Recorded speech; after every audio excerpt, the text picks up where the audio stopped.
Good morning உறவுகளே. என்ற பேர் தர்ஷினி. இன்றைக்கு மார்னிங் நேரமாகவே நாங்கள் கார்டனிங் ஒர்க் ஆரம்பிச்சிட்டோம். எனக்கு கார்டனிங் சொல்லி கொடுத்ததே என் ஹஸ்பண்ட் தான். He is very much interested in this gardening work. So ஒரு நாள் லீவாக இருந்துச்சுண்டா ஹோல் டே இதில் என்கேஜாக இருப்பாங்க. இன்றைக்கு அவங்க ஜெர்சி லில்லி என்று சொல்லக்கூடிய ஒரு வகையான பூச்செடியை தான் கொண்டு வந்திருந்தாங்க. இது பார்க்குறதுக்கு கிழங்கு போல தான் இருக்கும். ஆனால் இதில் 2 டிஃப்ரெண்ட் கலர்ஸும் இருக்குது. பார்க்குறதுக்கு ஒன்று மெரூன் கலரில் இருக்கும். அது ரெட் கலர் ஃப்ளவர்ஸ் தரக்கூடியது. இன்னொன்று பார்த்திங்கன்னு சொன்னால் ஒயிட்டில் இருக்கும். அது ஒயிட் லில்லிஸ் கொடுக்கும். ரொம்ப ஒரு டிஃப்ரெண்ட்டான ஃப்ளவர்ஸ் இது.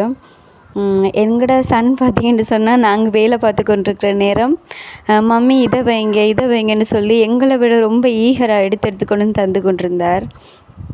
வீட்டில் அவ்வளோ பெரிய இடமெல்லாம் இல்லை.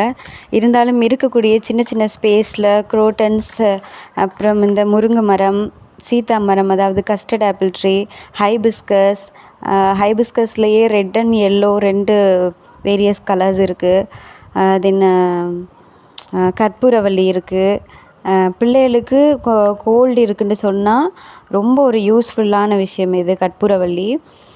நீங்கள் கஷாயம் மாதிரி செஞ்சு கொடுக்கலாம். இல்லைன்னு சொன்னால் சின்ன வெங்காயத்தோட ஒரு 2 கல் உப்பு வச்சு அதை தட்டி சாறு பிழிஞ்சு கொடுத்தீங்கன்னு சொன்னால் உடனே சளியிலேருந்து ஒரு ரிலீஃப் கிடைக்கும். பப்பாயா ட்ரீ இருக்குது. இந்த வருஷம் மேங்கோ ட்ரீயில் நிறைய ஃப்ரூட்ஸ் இருக்குது. பார்த்தாலே உங்களுக்கு வீடியோவில் தெரியும். நிறைய ஃப்ரூட்ஸ் இருக்குது. எங்களுக்கு முதல்ல ஒரு ஆள் டேஸ்ட் செய்யணுமென்று சொல்லி வெயிட்டிங் இந்த ட்ரீ. அவங்க வேறு யாரும் இல்லை, நம்மளோட ஸ்குவிரல் அண்ணாச்சி தான். உங்களில் யாருக்காவது எங்களை போலவே கார்டனிங் பிடிக்கும்னு சொன்னால் கமெண்ட்டில் ஷேர் பண்ணுங்கள். தேங்க்யூ, பாய்.